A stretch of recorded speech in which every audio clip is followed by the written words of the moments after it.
दोस्तों, जय हिंद, जय भारत, हर हर महादेव। Welcome to academy of geopolitics. तो आज का जो हमारा ये वीडियो है वो बेसिकली डेडिकेटेड है जो हमारे प्राइम मिनिस्टर हैं उनकी 3 नेशन विजिट के ऊपर। सबसे पहले वो गए हैं इंडोनेशिया, उसके बाद ऑस्ट्रेलिया और संभवतः ऑस्ट्रेलिया के बाद वो जाएंगे न्यूजीलैंड। आज हम वीडियो रिकॉर्ड कर रहे हैं, 10 तारीख है आज। तो आज वो मेरे ख्याल से ऑस्ट्रेलिया मेलबोर्न पहुँचेंगे, सॉरी न्यूजीलैंड पहुँचेंगे। मेलबोर्न से वो निकल चुके हैं ऑस्ट्रेलिया से, ऑकलैंड आज जाएंगे। तो हमारे पास बेसिकली उनके 2 कंट्रीज़ की जो विज़िट है उसकी डिटेल्स आई है कि क्या-क्या वहाँ पर जाकर बातचीत हुई है, तो आज मैं वो डिस्कस करूँगा। सेकंड पार्ट में मैं थोड़ा-सा ईरान और यूएसए की वॉर का कुछ अपडेट्स आए हैं उसके बारे में आपको बताऊँगा। तो वीडियो पसंद आएगी, वीडियो को लाइक करें, चैनल सब्सक्राइब नहीं करा है, चैनल को सब्सक्राइब कर लें। करते हैं आज की वीडियो की शुरुआत।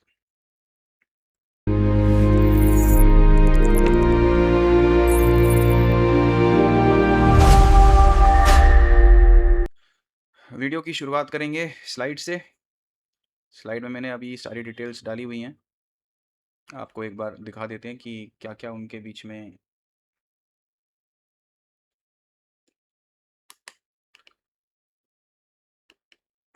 सबसे पहले ऑस्ट्रेलिया का हम डिस्कस कर लेते हैं कि ऑस्ट्रेलिया में क्या-क्या इनके नतीजे निकले हैं। ऑस्ट्रेलिया में बाद में गए हैं वैसे वो, पहले वो इंडोनेशिया गए थे, बट मैं अपनी स्लाइड में पहले शायद ऑस्ट्रेलिया आ गया है, तो मैं ऑस्ट्रेलिया का दिखा देता हूँ।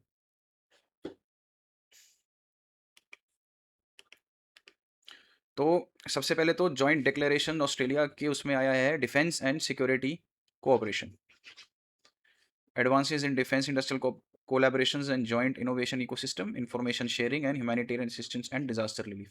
Second, मैरीटाइम सिक्योरिटी पे काफ़ी बातचीत हुई है। Information sharing, capability development, operational coordination, HADR, pollution response and search and rescue. मेरे ख्याल से 15 कुछ आउटकम्स आए हैं।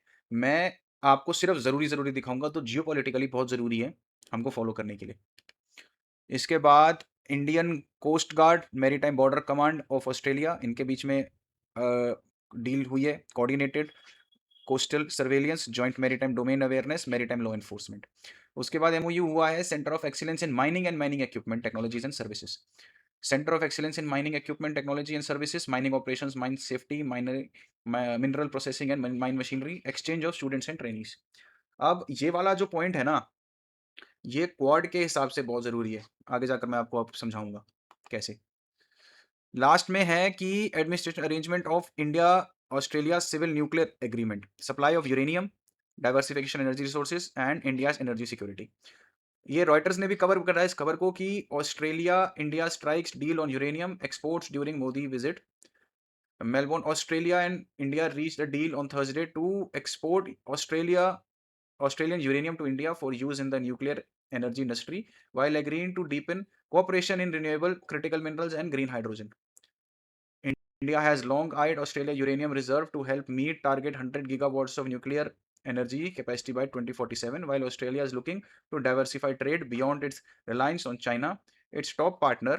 The arrangement facilitates Australian uranium exports to India to help increase the share of non-fossil fuel capacity, providing additional market Australian resource sector. अब basically India और Australia में जो डील्स हुई हैं मैं आपको बता देता हूँ। सबसे पहले तो आपने देखा होगा कि डिफेंस को लेकर इनके बीच में डील हुई है। Second, maritime intelligence and maritime services and maritime जितनी भी इंटेलिजेंस है उसको लेकर इनके बीच में डील हुई है। तीसरा आपने देखा होगा बहुत ज़रूरी माइनिंग सेक्टर के ऊपर इनके बीच में डील हुई है। और चौथा आपने देखा होगा न्यूक्लियर रॉ मटेरियल शेयरिंग, मतलब यूरेनियम की शेयरिंग के लेकर। शुरुआत करता हूँ मैं डिफेंस से। डिफेंस और दूसरा मैरीटाइम। डिफेंस और मैरीटाइम का जो इंटेलिजेंस इंडिया और ऑस्ट्रेलिया के बीच में शेयर हो रहा है वो बेसिकली इंडिया का जो बहुत मतलब मान के चलो ड्रीम प्रोजेक्ट है जिसको हम कहते हैं द डायमंड नेकलेस प्रोजेक्ट, जिसके तहत वो पूरा एक डायमंड नेकलेस बनाना चाहता है around China to cover and to counter China, to basically to counter the initiative of China. उनका जो नेकलेस ऑफ पर्ल है उसको काउंटर करने के लिए डायमंड नेकलेस इंडिया का है। उसमें ऑस्ट्रेलिया एक बहुत ज़रूरी पार्ट होल्ड करता है क्योंकि उसका एक पोर्ट है जिसके थ्रू हम अपना सामान वामान ले जाना और लाना कर सकते हैं। सेकेंडली, ऑस्ट्रेलिया का बहुत अच्छा बहुत ज़रूरी हमारे उसमें पार्टनरशिप में एक बहुत अहम भूमिका निभाती है Australia in terms of quad. आपको पता है क्वाड 4 नेशंस का है, first USA, second India, third Australia and fourth is Japan. तो ऑस्ट्रेलिया क्वाड को लेकर भी बहुत ज़रूरी है।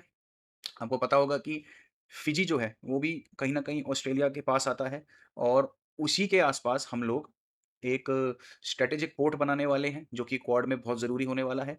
That port will be exclusively for critical minerals to import, export and everything, मतलब उसके ले जाना, जाना उसके रूट के लिए, क्रिटिकल मिनरल्स के रूट के लिए। सेकेंडली क्रिटिकल मिनरल्स को हमने क्रिटिकल मिनरल्स क्वाड का जो नेशन जो ये बना है वो बेसिकली बना इसलिए था ताकि हम चाइना की मोनोपोली को काउंटर कर सकें। क्रिटिकल मिनरल्स में चाइना की जो मोनोपोली है जो रिफाइनिंग में, माइनिंग में, उसको काउंटर करने के लिए।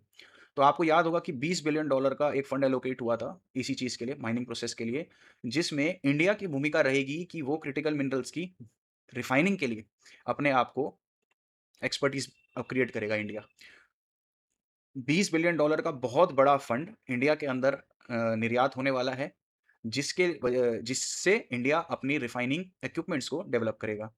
अब मैंने वो रिफाइनिंग वाले पॉइंट को ये क्यों बताया था कि क्वाड के लिए बहुत ज़रूरी है, क्योंकि ऑस्ट्रेलिया और इंडिया मिलकर मिनरल्स रिफाइनिंग के लिए और माइनिंग के लिए इंटेलिजेंस आपस में शेयर करेंगे, प्लस कोऑर्डिनेटेड स्टडीज़ करेंगे और अपने स्टूडेंट्स को, अपने वर्कफोर्स को और अपने बिजनेसेस को उस चीज़ के लिए प्रिपेयर करेंगे। तो इस चीज़ में इंडिया और ऑस्ट्रेलिया आपस में मिलकर काम करने वाले हैं।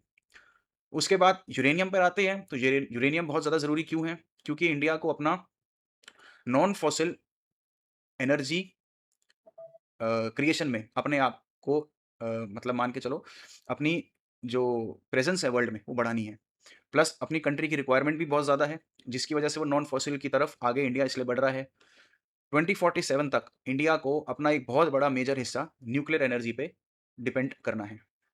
इंडिया चाहता है कि रिन्यूएबल एनर्जी को ज़्यादा से ज़्यादा यूज़ किया जाए, जिससे हमारी नॉन रिन्यूएबल एनर्जी पे डिपेंडेंसी कम हो जाए। उसमें यूरेनियम बहुत बड़ा पार्ट निभाएगा और ऑस्ट्रेलिया के अंदर वर्ल्ड का 30%, अप्रोक्सीमेटली 30% यूरेनियम का भंडार है, जिसके ऊपर इंडिया की शुरू से आप मान के चलो कोशिश रही है कि ऑस्ट्रेलिया के साथ डील हो सके उस यूरेनियम के लिए, जो अब शायद इस मीटिंग के बाद कुछ ना कुछ उस पे एक आप कहो कि एक्सेलरेशन हुई है उस बात को लेकर और इन दोनों के बीच में पार्टनरशिप अब और गहराई है इस बार। देखते हैं आगे जाकर अनफोल्ड क्या होती है चीज़ें इस चीज़ को लेकर, जैसे-जैसे अनफोल्ड होगी ज़रूर आपके साथ मैं शेयर करूँगा। अब मैरीटाइम की बात करें तो मैरीटाइम इंटेलिजेंस शेयर करना इंडिया और ऑस्ट्रेलिया के लिए इसलिए भी ज़रूरी है क्योंकि आप ये कह सकते हैं कि जो डायमंड नेकलेस है, जो मैं आपको आगे जाकर मैप में दिखाऊँगा भी सही, उसमें ऑस्ट्रेलिया एक बहुत अच्छी भूमिका निभाएगा। आप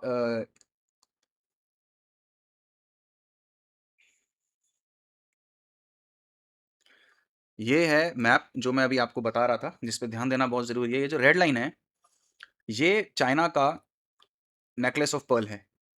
ये आप देखिए, ये जितना भी है, ये चाइना ने अपने लिए इंडिया को घेरने के लिए बनाया है बेसिकली। ये जिबूटी आ जाता है, ठीक है जी? बाब-अल मंदेब के पास है। दुकम पोर्ट जो कि ओमान में आता है, लेकिन ये दुकम पोर्ट तो सॉरी हमारा इसका पार्ट है। जिबूटी के बाद आ जाता है ग्वादर पोर्ट, पाकिस्तान। उसके बाद नीचे आ जाता है हरमनटोटा जो कि श्रीलंका में है। फिर चिटगोंग, उसके बाद म्यांमार में आ जाता है क्योंगपेओ पोर्ट। ये एक रूट है जो कि एक बहुत बड़ा ड्रीम प्रोजेक्ट रहा है चाइना का, ये रूट बनाने के लिए, ताकि हम पूरी तरीके से ये चाइना जो है वो इंडिया को घेर सके।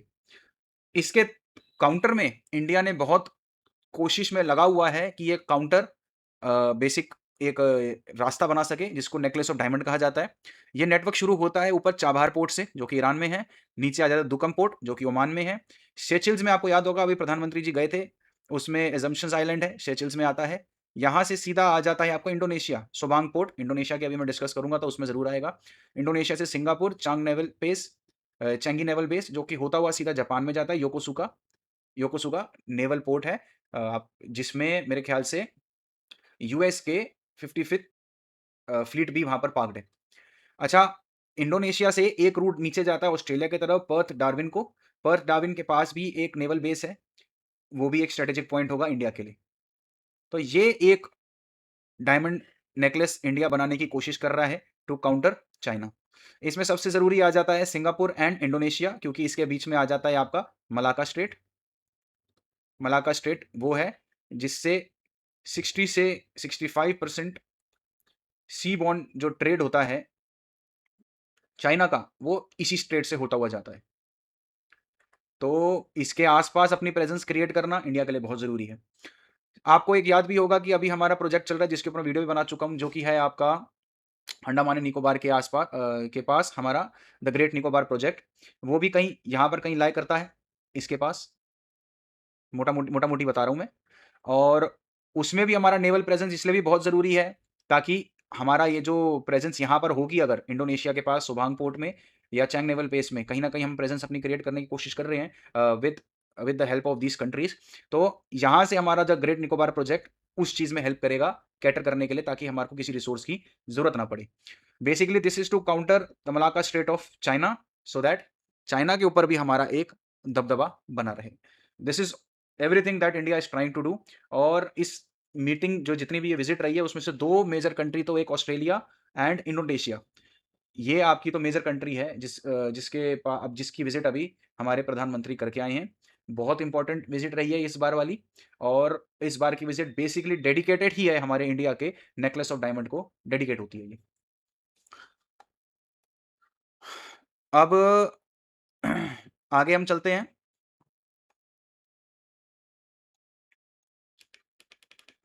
अब इंडोनेशिया की विज़िट पर आते हैं। इंडोनेशिया की विज़िट में क्या-क्या एग्ज़ैक्ट बात हुई है।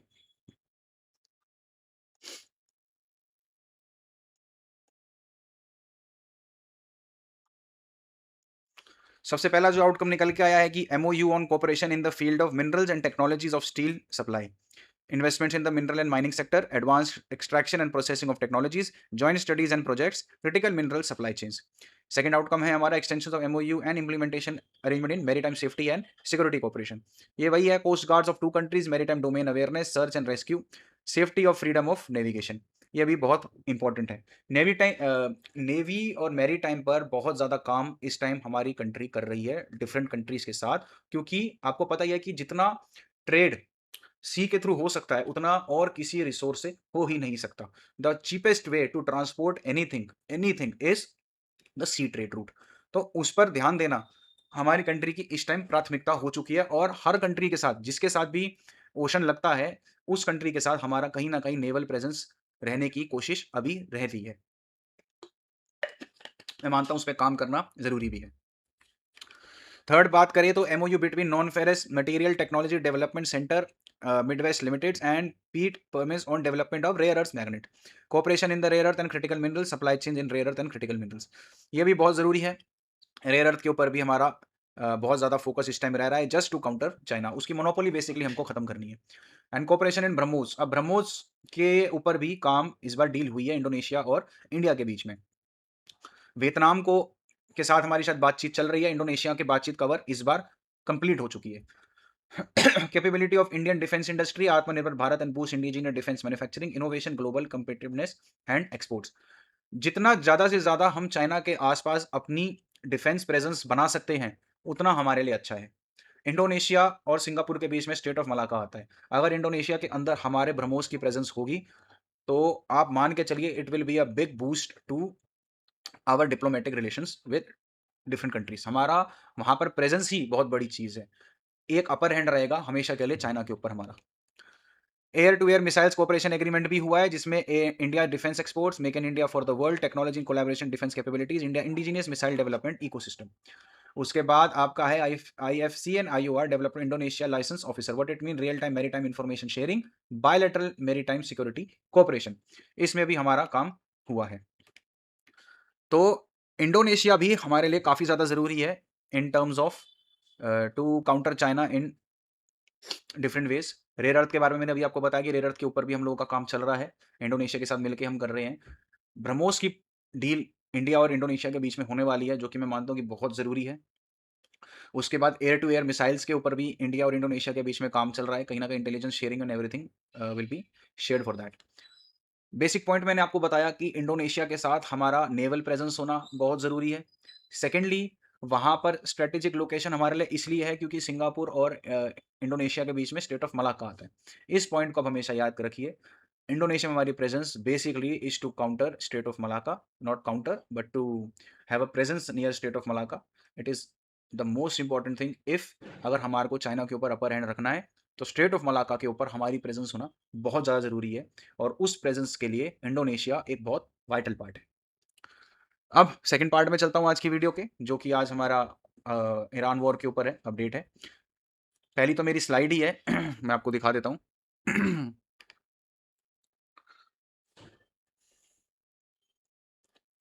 अब बेसिकली क्या हुआ, कल की अपनी परसों की अपनी लाइव में आपको बता ही चुका हूँ कि इनके बीच में फिर से फायरिंग आपस में शुरू हो गई है। एक इंटरव्यू में रूट के साथ बैठकर प्रेसिडेंट ऑफ यूनाइटेड स्टेट्स ने ये बोल दिया कि भाई the ceasefire is basically over and the MOU is basically a piece of paper now, we don't care about the MOU, ऐसा उन्होंने बोल दिया है। जिसकी वजह से इनके बीच में फिर से फायरिंग हो चुकी है। आज सेकंड और पहले दिन और दूसरे दिन 2 दिन तो खूब दबा के इनके बीच में फायर हो चुकी है। 80-90 ठिकानों पे एक दूसरे के वो मार चुके हैं। जहाँ अमेरिका ईरान के बेसिस पर मार रहा है, जहाँ-जहाँ पर उसके आईआरजीसी के बेसिस पे मार रहा है, और अलग-अलग जहाँ पर उसके वेपनरीज़ हैं, जहाँ पर पड़ी हैं, वहाँ पर मार रहा है। वहीं दूसरी तरफ ईरान बहरीन में यूएस के बेसिस पे मार रहा है, कुवैत के यूएस के बेसिस पर मार रहा है, और अभी हाल-फिलहाल में कतर में भी एक जगह पर ईरान ने अटैक किया है। तो बेसिकली इनके बीच में छुट-मुट फायरिंग फिर से शुरू हो गई है। लेकिन इसमें हम कहाँ पिस रहे हैं? सबसे पहला तो दिक्कत ये हुई कि सबसे पहले दिन जिस दिन ये लड़ाई शुरू किस बात पे हुई थी? ये हुई थी कि 3 शिप्स जा रही थी। उन 3 शिप्स में एक शिप जो था, एक यूएई का था, सऊदी का था, तीसरा कतर का था। कतर का जो एलएनजी का शिप था, that was destined for India and that was hit by the IRGC, ठीक है? इन्हीं 3 अटैक्स के बाद अमेरिका ने रिटेलिएट करना शुरू करा था। बट हम कहाँ पिस रहे हैं? सबसे पहले तो हम पिसे ईरान की वजह से। ईरान ने हमारे एलएनजी के वीएलसीसी पे मारा। सेकंड फिर हम पिस गए यूएसए की वजह से, क्यों? क्योंकि यूएसए ने मार दिया चाबहार पोर्ट पर। ऑल्दो चाबहार पोर्ट पर हमारी प्रेजेंस अब नहीं है, हम ऑलमोस्ट ऑलमोस्ट सरेंडर कर चुके हैं अपनी प्रेजेंस को चाबहार पोर्ट की। उसके बाद भी हमारे लिए एक बहुत बड़ा सेटबैक है फ्यूचर को लेकर। क्यों? इस खबर में मैं आपको बताता हूँ। इंडिया में have step back from Iran Chabahar port, yet the US strike is a setback. क्यों? For nearly 2 decades, Chabahar occupied a unique place in India's foreign policy. Situated on Iran's southern east coast, the Shahid Behishti terminal offered India's something it could not obtain elsewhere, a direct route to Afghanistan and Central Asia without relying on Pakistan. ये हमारा ऐसा root था, हम अफगानिस्तान से direct जुड़ सकते थे बिना पाकिस्तान के होते हुए। Pakistan consistently denied India overland access to Afghanistan, और Chabahar was design to overcome that obstacle. Chabahar बना ही बेसिकली इसके लिए था। The port was also invested as a critical node in the international south north south transport corridor, a multi modal network linking India with Iran, the Caucasus, Russia and Europe. अब ये जो था ना, ये basically बहुत ज़रूरी था। अभी आपको दिखाया था मैंने द डायमंड नेकलेस जो इंडिया का प्रोजेक्ट है, उसमें चाबहार से ही सब कुछ शुरू होता है। ईरान चाबहार से होता हुआ ही हमारा पूरा डायमंड नेकलेस शुरू होता है, तो चाबहार का इंपॉर्टेंस हमारे लिए बहुत ज़्यादा है। Beyond commerce, Chabahar carried a significant strategic value also. The bigger concern is strategic. Every escalation involving Chabahar makes the project future more uncertain. A port that was once expected to India in gateway to Afghanistan, Central Asia, Russia now faces the twin challenges of sanctions and military instability. Even if physical damage is limited, conflict raises security risk, discourages commercial activity, and makes future investment decisions significantly more difficult. अब सबसे बड़ी दिक्कत क्या है कि हो सकता है कि वहाँ पर डैमेज इतना ज़्यादा ना हुआ हो, लेकिन डैमेज के अलावा भी क्योंकि वहाँ पर कुछ ना कुछ बमबारी चल रही है, उसकी वजह से फ्यूचर बहुत अनसर्टेन हो ही जाता है। वहाँ से हमारा कोई बोट, हमारा कोई वीएलसीसी या कुछ भी निकलेगा, तो ऑब्वियसली इंश्योरेंस हमारे को इतनी आसानी से मिलेगा नहीं, मिलेगा भी तो बहुत कॉस्टली में मिलेगा। तो काफ़ी सारे फैक्टर्स होते हैं जो प्ले करते हैं इस चीज़ को लेकर। सिर्फ वहाँ पर डैमेज नहीं हुआ होना ही काफ़ी नहीं है, और भी बहुत चीज़ें हैं जो इस चीज़ में प्ले करती हैं। अब मैं आपको थोड़ा-सा लाइव दिखा देता हूँ कि एग्ज़ैक्टली लाइव क्या चल रहा है।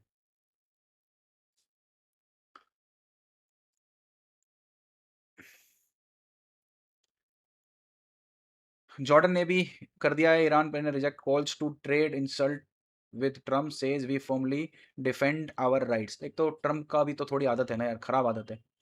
अब इस भाई की एक सबसे बड़ी दिक्कत पता है क्या है? इसने जब इनका फ्यूनरल और बेरिंग चल रहा था, खamenei साहब का, तो ये भाई साहब कहते हैं कि देखो मैं चाहता तो मैं ये चाहता तो पूरी की पूरी कैबिनेट को और पूरे के पूरे परिवार को जितना बचा है और सब जितना भी कुछ है, उन सबको एक ही मिसाइल्स में उड़ा सकता था। ये भाई का स्टेटमेंट आया था। अच्छा ये है तो ईरान वाले भी सोने पे सुहागा है, वहाँ पर उनके जो सेरेमोनियल चल रहा था, उसमें death to America, death to Israel and kill Trump वाले नारे लग रहे थे। अब मुझे ये समझ में नहीं आता कि ये दोनों कैसे डिप्लोमैटिकली काम करते हैं। भाई ऐसे डिप्लोमेसी थोड़ी ना दिखाते हैं, अगर आपको बैठ के किसी चीज़ पे, किसी मुद्दे पर बैठना है, काम करना है, बात करनी है, किसी चीज़ पे नतीजे पे पहुँचना है, क्या आप ऐसे एक-दूसरे के ऊपर गाली-गलौच करके पहुँच जाओगे? तो बेसिकली इनका अभी तो गड़बड़ ही चल रहा है। इनकी डिले कर दी 8 आवर से official deny link, EU law maker says खamenei death won't fight and fight for a free Iran.